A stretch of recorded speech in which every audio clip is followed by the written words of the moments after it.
Hello dear parents, कैसे हैं आप सब। मैं डॉक्टर दीपक चतुर्वेदी भोपाल से आपके बच्चों का डॉक्टर आज आपसे डिस्कस करने वाला हूं एक रीनल एनोमली के बारे में। इसके पहले मैं आपको एक संक्षिप्त सी कहानी सुनाऊंगा। एक मेरे खास पेशेंट हैं, रिलेटिव भी हैं।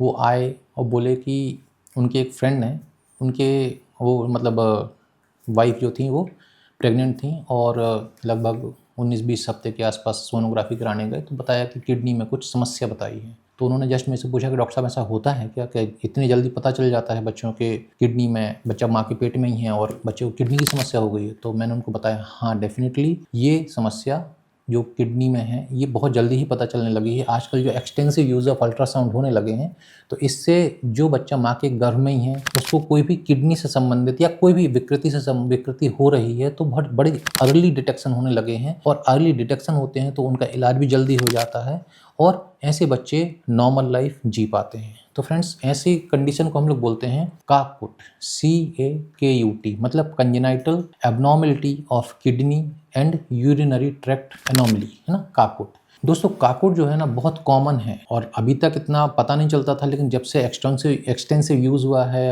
अल्ट्रासोनोग्राफी का तो ये देखा गया है कि 25% केसेस जो हैं अगर वो अनडिटेक्टेड रह जाते हैं तो क्रॉनिक किडनी डिजीज़ में ये डेवलप हो जाते हैं। काकुट फ्रेंड्स डिफरेंट वेराइटीज़ के होते हैं। इसको मैं आपको सिर्फ एक नॉर्मल आइडिया दे रहा हूँ। एक तो काकुट की कैटेगरी में एक सिंगल किडनी आती है, मतलब अगर हमारे बच्चे के शरीर में सिंगल किडनी है। इसके अलावा रीनल डिस्प्लेसिया, अगर मान के चलो कि बच्चे के शरीर में तो 2 किडनी है लेकिन उसका जो डेवलपमेंट है वो गड़बड़ हो रहा है तो इसको हम लोग बोलते हैं रीनल डिस्प्लेसिया या मल्टीसिस्टिक डिस्प्लास्टिक किडनी। इसके बाद एक और बहुत इंपॉर्टेंट एंटिटी है जिसको बोलते हैं ऑब्स्ट्रक्टिव यूरोपैथी, मतलब कि बच्चे के शरीर में किडनी भी ठीक बनी है लेकिन किडनी का जो ट्रैक्ट है उसमें कहीं ना कहीं ऑब्स्ट्रक्शन हो रहा है।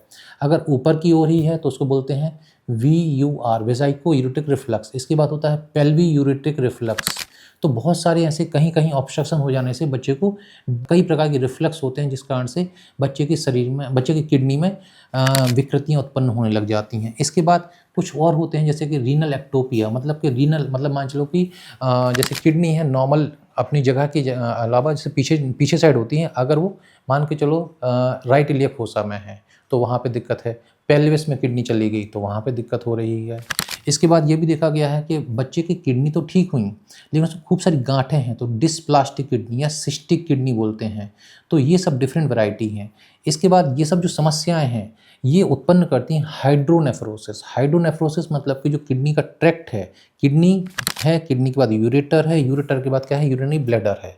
तो जो किडनी में यूरिन बनती है, यूरिन बनने के बाद यूरेटर के थ्रू यूरिनरी ब्लैडर में आती है और फिर वहाँ से पेशाब के थ्रू बाहर निकलती है, पेशाब के रास्ते के थ्रू। तो अगर यूरेटर में कहीं कोई स्वेलिंग आ रही है तो इसको हम बोलते हैं हाइड्रोयूरेट्रोनेफ्रोसिस।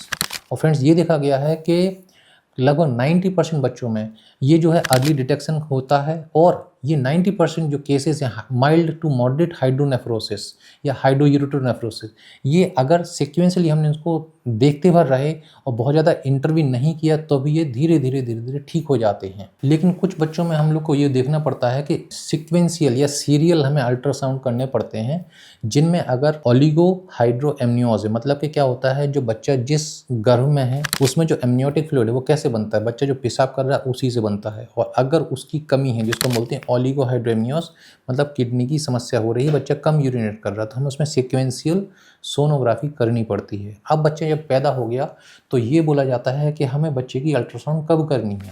तो अगर हाइड्रोनेफ्रोसिस माइल्ड सा था तो हम बच्चे का 7वें से 8वें दिन जाके भी सोनोग्राफी करा सकते हैं, लेकिन अगर बच्चे की समस्या ज़्यादा रही तो डे 1 पर ही हमें बच्चे की सोनोग्राफी करा लेनी है। इसके बाद ये भी बोला जाता है कि अगर माँ को ही ये विकृति वाली सोनोग्राफी उत्पन्न तो नहीं हो रही हैं तो सोनोग्राफी कब करनी है, तो ये बोला जाता है कि लगभग आपको 18 से 20 हफ्ते के बीच में एनोमली स्कैन जरूर करा लेना चाहिए, क्योंकि ये जो हाइड्रोनेफ्रोसिस वाली समस्या है ये as early as 15 to 16 week पे ही पता चल जाती है। इसके बाद ये भी देखा गया है कि अगर मान के चलो कि 24 हफ्ते से ऊपर हो गया है और सीवियर ओलिगोहाइड्रोएमनियोज है, बच्चे की खूब सारी हमें जांचें करनी पड़ती हैं जब बच्चा माँ के ही पेट में है, और अगर विकृति ज़्यादा है तो उस केस में हमें कभी कभी गायनेकोलॉजिस्ट या ऑब्स्टेट्रिशियन को ये बोलना पड़ता है कि हो सकता है कि मेडिकल टर्मिनेशन ऑफ प्रेगनेंसी भी करना पड़े। दोस्तों, जो हाइड्रोयूरेटोनेफ्रोसिस होता है ये यूनिलैटरल भी हो सकता है, मतलब एक साइड भी हो सकता है, और दोनों साइड भी हो सकता है, बायलैटरल। यूनिलैटरल तो दोस्तों बहुत से बच्चों में देखा गया है कि धीरे धीरे ठीक हो जाता है, लेकिन बायलैटरल में हमें डिफरेंट कहना चाहिए टेस्ट करके और उनको ठीक करने की आवश्यकता पड़ती है। तो जो भी स्कैन्स होते हैं या तो सीरियल अल्ट्रासाउंड स्कैन कराने पड़ते हैं, या फिर कुछ केसेस में हमें MCU मिक्चुरेटिंग सिस्टोयूरेथ्रोग्राम या यूरेथ्रोग्राफी करानी पड़ती है। लगभग ये देखा जाता है कि 4 to 6 वीक्स ऑफ लाइफ में हम लोग ये कर लेते हैं। इससे हमें ये पता चल जाता है कि ऑब्स्ट्रक्शन है वो किस लेवल पे है। फिर एक DTPA की जांच होती है। DTPA में ना differential function of the renal system पता चल जाता है। और एक और जांच होती है जिसको बोलते हैं DMSA। DMSA में हमें स्ट्रक्चरल स्कारिंग पता चल जाती है। अगर ऐसी कुछ समस्याएं हैं तो बच्चे का इलाज हम उस हिसाब से कर सकते हैं। मैं इलाज पे बहुत डिटेल में नहीं जा रहा हूँ, सिर्फ आपको ये पता होना चाहिए कि कौन कौन सी जांचें बच्चे को आवश्यक होती हैं। अगर आपके डॉक्टर आपको एडवाइस कर रहे हैं तो डेफिनेटली हमें कराना चाहिए। सो फ्रेंड्स, ये काकुट के बारे में मैंने आपको एक संक्षिप्त वीडियो बताया है। अगर आपको तब भी ऐसा लग रहा है कि कुछ चीज़ छूट गई है, मैंने बहुत ज़्यादा एलेबरेट नहीं की है, सिर्फ एक आपको शॉर्ट में बताया है, तो आप डेफिनेटली मेरे से पूछ सकते हैं। और आपको अगर ये वीडियो अच्छा लगा है तो अपने फ्रेंड्स और रिलेटिव्स के साथ ये शेयर करें। धन्यवाद। नमस्ते।